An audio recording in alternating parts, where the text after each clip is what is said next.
d'ailleurs. Quel bilan tirer des années Mitterrand? Là, c'est une vaste question. Il faut d'abord dire que François Mitterrand aurait dû être élu en 1974 et non pas en 1981. Il aurait dû être élu en 1974. C'est logiquement, politiquement, historiquement, il aurait dû gagner en 1974. D'ailleurs, il a perdu à rien. Et surtout, à l'époque, toute l'Europe était à gauche. Les Anglais, les Allemands. Il y avait un mouvement qui est d'ailleurs né dans les années 60 et qui avait porté toute la gauche en Europe, mais aussi en Amérique du Sud. Le fameux Allende qui a été renversé au Chili en 73. Vous voyez, il y avait tout un mouvement politique. En revanche, il est élu en 1981 complètement à contretemps. Il y a eu en 79 l'avènement de Thatcher, il y a eu en 80 l'avènement de Reagan, et on est parti pour 30 ans de libéralisme, libre-échange, etc. Or, lui, il a un programme qui date des années 70 et qui date d'autant plus qu'en vérité, qu'est-ce que c'est le programme de cette époque des socialistes? C'est le retour au compromis de 45. C'est-à-dire du social, l'État qui nationalise, c'est 45, quoi. C'est ça le programme de Mitterrand en 81. Donc vous imaginez le décalage incroyable entre ce qu'il commence à faire et tout ce qui se fait dans le monde entier. Il va mettre 2 ans et au bout de 2 ans, il s'inclinera. Et donc, en 1983, après des déficits, je passe, parce que sinon je pourrais passer toute la nuit sur les communistes en 80. Quand même, oui, mais les communistes, c'était normal, ça. C'était normal, ils avaient gagné avec lui. C'est pas les communistes qui ont changé quoi que ce soit, en vérité. Pareil, les communistes étaient en 45, avec le général de Gaulle. C'est toujours la même histoire, on refait 45. Donc, en 83, il se couche, et là, qu'est-ce qu'il fait? En vérité, il va mettre ses pas dans ceux de Giscard. Il va refaire tout ce qu'a fait Giscard. Le bon et le mauvais, en toujours plus mauvais, en toujours un peu moins bon, pour être tout à fait honnête. Mais c'est du giscardisme. À partir de 83, le mitterrandisme est devenu un giscardisme. Donc il va faire l'Europe avec le fameux couple franco-allemand, comme Giscard. Il va il va adosser l'économie française et la monnaie française, le franc, sur le Deutschmark, comme Giscard, qui va provoquer une désindustrialisation encore plus grave que celle de Giscard, parce qu'on est à la période de la mondialisation qui commence, donc l'État français a d'autant moins de moyens de contrôle. Il en avait encore sous Giscard, avec Barre et tout ça, là il en a de moins en moins. Il va aussi accentuer l'immigration. Vous vous souvenez, je vous ai parlé, le regroupement familial des années Giscard, qui va prendre des proportions énormes sous les années Mitterrand. Et il va aussi accentuer, vous vous souvenez, je vous avais parlé de Giscard, on avait parlé du début du gouvernement des juges, avec l'État qui doit s'incliner devant les juges, etc.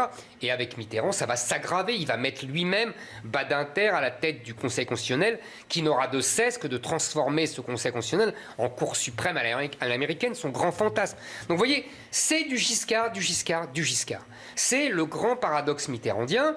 Il se prenait pour De Gaulle et il a fait du Giscard. Il est bienfaiteur ou fossoyeur de la gauche?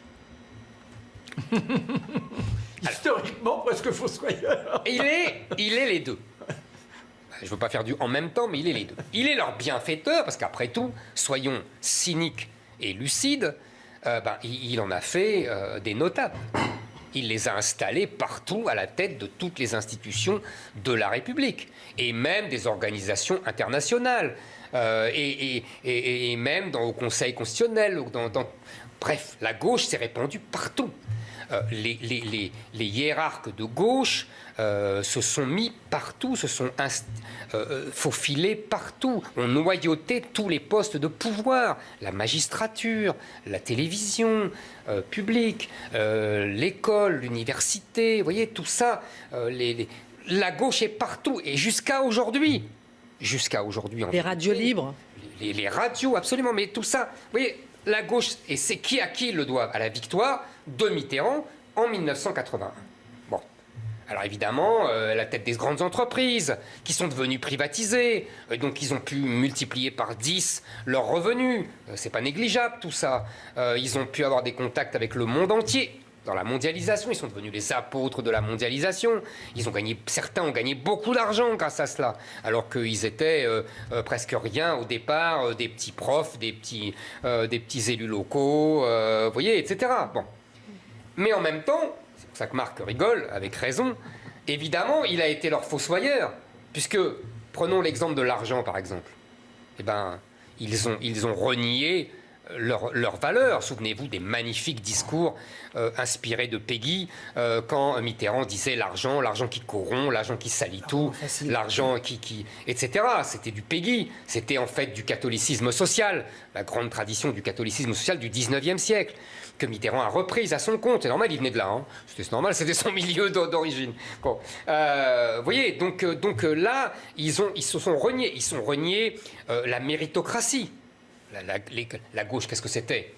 C'est la République. La République, qu'est-ce que c'est? C'est l'école. L'école, qu'est-ce que c'est? C'est la méritocratie. Eh ben non, ils ont accepté l'effondrement du niveau scolaire, le détournement de la méritocratie par la discrimination positive, etc. Ils ont renié tout ça. Ils ont renié l'assimilation. Qu'est-ce que c'était là? Et la laïcité. Mais c'est ce que j'allais dire. La laïcité et l'assimilation, c'est lié. La gauche, c'était la laïcité, l'assimilation, ils ont renoncé à tout ça. Mitterrand a poussé pour des raisons tactiques SOS racisme, qui prônait le droit à la différence. Il a renoncé à ma fameuse loi, vous savez, sur les prénoms français. Ils ont aboli ça en 1993, une loi qui datait de Bonaparte. Ils ont renoncé à tout ça. Ils ont renoncé au peuple au nom de l'Europe.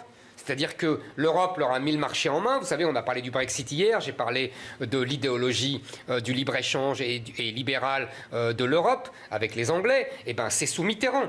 Et qu'est-ce qui s'est passé?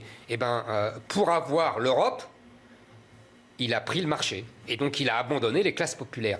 C'est assez simple, on peut le voir de façon assez éclairante dans la base sociale. Quand il est élu en 81, les socialistes ont théorisé un front de classe, inspiré des marxistes, qui est l'alliance entre les classes populaires, les ouvriers, les employés, et les classes moyennes supérieures. Vous voyez, ce front de classe contre les privilégiés et contre ceux qui se soumettent aux privilégiés. Hein, c'était les grands discours de Mitterrand en 81. Encore une fois, magnifique discours, parce que je tiens à dire que c'était un immense orateur. Il ne faut jamais oublier ça. Et 20 ans plus tard, eh ben, c'est Terra Nova. Et qu'est-ce que dit Terra Nova, le cercle de réflexion du Parti socialiste? Il dit il faut abandonner les ouvriers, il faut abandonner les classes populaires françaises. On s'en moque, elles sont parties au Front National contre l'immigration. Ce qu'il faut, c'est le rassemblement des enfants de l'immigration, des femmes diplômées et des bobos des grandes villes. C'est ça l'alliance d'aujourd'hui. Et c'est ça qui va donner d'ailleurs la victoire à Hollande contre Sarkozy. Vous voyez, et ça, c'est quoi? C'est le produit du mitterrandisme.